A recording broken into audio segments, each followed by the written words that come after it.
नमस्कार मंडळी. तुम्हाला माहिती का कुंकुमार्चन करणे म्हणजे काय?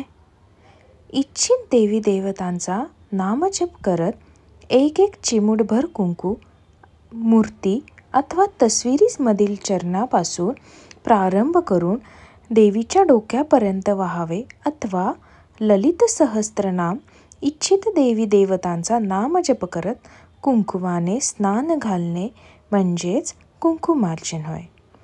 देवीला कुंकुमार्चन करणे म्हणजे काय?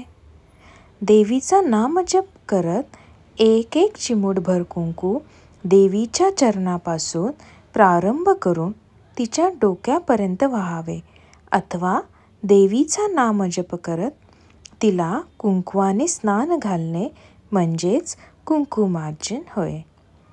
ललित सहस्त्रनाम, श्रीसूक्त, देवीस्तुती, नरवाण मंत्र, देवी सहस्त्रनाम नामावली, देवी अष्टोत्तर शतनामावलीने कुंकू वाहणे यास कुंकुमार्चन म्हणतात. कुंकुमार्चन कधी करावे? अष्टमी, चतुर्दशी, पौर्णिमा, नवरात्र, लक्ष्मीपूजन, मंगळवार, शुक्रवार, पौर्णिमा, गुरुपुष्यामृत योग या दिवशी कुंकुमार्चन अवश्य करावे. अमावास्येला कुंकुमार्चन करू नये. अश्विन नवरात्रात सप्तशतीचे पाठ वाचण्यापूर्वी किंवा पाठ वाचत असताना कुंकुमार्चन करावे. असे केल्याने ते खूप पुण्यकारक व शुभ फलदायी आहे. त्यासंबंधी कोणती काळजी घ्यावी? कुंकुमार्चन करताना देवीची प्रतिमा अथवा श्रीयंत्र अथवा प्रतिमात्मक वस्तू जसे की सुपारी, यंत्र, ताम्रपट, सुवर्णपट पात्रात घेऊन शुचिर्भूत करून घ्यावे. त्यानंतर मृगी मुद्रेने म्हणजेच उजव्या हाताचा अंगठा, मधले बोट व अनामिका या बोटांनी व उतण्या हाताने कुंकू अर्पण करावे. यानेच कुंकू घेऊन देवीच्या चरणापासून मस्तकापर्यंत वाहावे अथवा कुंकवाने स्नान घालावे. कुंकुमार्चनाचे शास्त्र. कुंकवात शक्तित्व आकृष्ट करण्याची क्षमता जास्त असते. म्हणून देवीच्या मूर्तीला कुंकुमार्चन केल्यावर ती जागृत होते. जागृत मूर्तीतील शक्तित्व कुंकवात येते.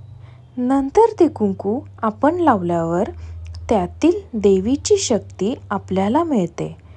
मूळ कार्यरत शक्ती तत्वाची निर्मिती ही लाल रंगाच्या प्रकाशातूनच झाली आहे.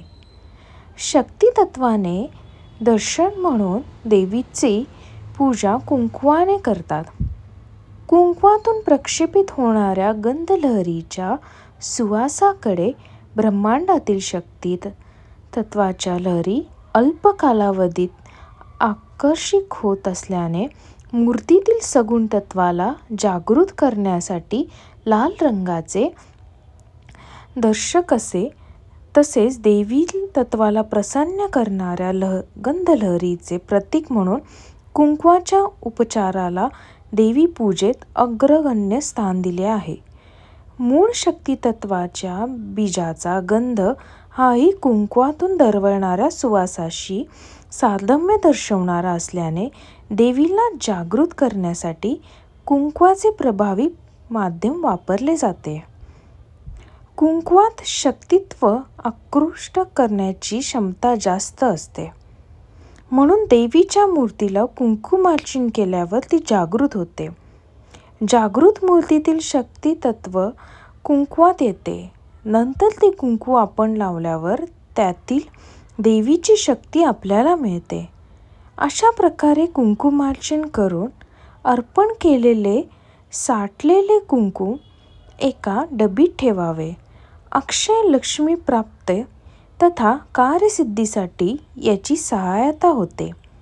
कुंकुमार्चन पूजेत देवीला अर्पण केलेले कुंकू देवी प्रसाद म्हणून मित्र आप्तेष्टांना वाटणे. हे कुंकू पुन्हा देवपूजेत अजिबात वापरू नये. हे कुंकू रोज कपाळाला किंवा सिंदूर म्हणून वापरू शकता. टीप: अशा प्रकारे कुंकुमार्चन करून अर्पण केलेले साठलेले कुंकू एका डब्बीत ठेवावे. अक्षय लक्ष्मी प्राप्ती तथा कार्यसिद्धीसाठी याची सहाय्यता होते. धन्यवाद.